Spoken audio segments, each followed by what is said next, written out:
اور ناظرین، ادھر چنیا میں انسانیت سوز واقعہ پیش آیا جہاں ماں کو بیٹے نے زنجیروں سے باندھ دیا۔ ذہنی توازن درست نہ ہونے کا بہانہ بنا کر بیٹے اور ماموں نے قید کیا، جبکہ پولیس نے خاتون کو بازیاب کروا لیا اور ملزم کو بھی گرفتار کیا جا چکا ہے۔ ملزم کو بھی گرفتار کر لیا گیا ہے۔ اپڈیٹ کر رہے ہیں آپ کو چونیا سے، جہاں انسانیت سوز واقعہ پیش آیا ہے۔ ماں کو بیٹی نے زنجیروں سے باندھ دیا، ذہنی توازن درست نہ ہونے کا بہانہ بنا کر بیٹے اور ماموں نے قید کیا تھا۔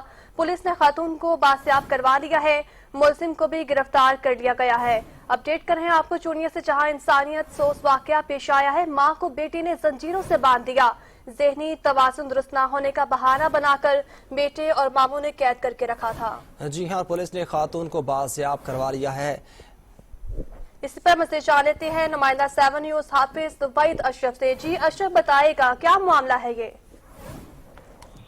جی شکریہ۔ یہ افسوسناک واقعہ چونیا کے نواح میں پیش آیا ہے، جہاں پہ سنگ دل بیٹے نے اپنے ماموں کے ساتھ مل کر اپنی ہی سگی والدہ کو پچھلے 3 ماہ سے زنجیروں سے باندھ کر گھر میں ہی قید کر رکھا تھا۔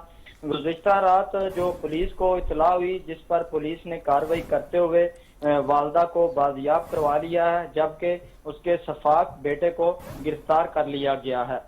اس حوالے سے جب ہماری ڈی ایس پی سے بات ہوئی تو ان کا کہنا تھا کہ سیما بی بی کو میڈیکل کے لیے ہسپتال منتقل کر دیا گیا ہے، جہاں پر ان کے علاج معالجہ کے بعد ان کو جو ہے دارالامان میں منتقل کر دیا جائے گا۔ جی، علاج معالجے کے بعد دارالامان منتقل کر دیا جائے گا۔ وحید اشرف، آپ نے اپڈیٹ کیا، آپ کا بہت شکریہ۔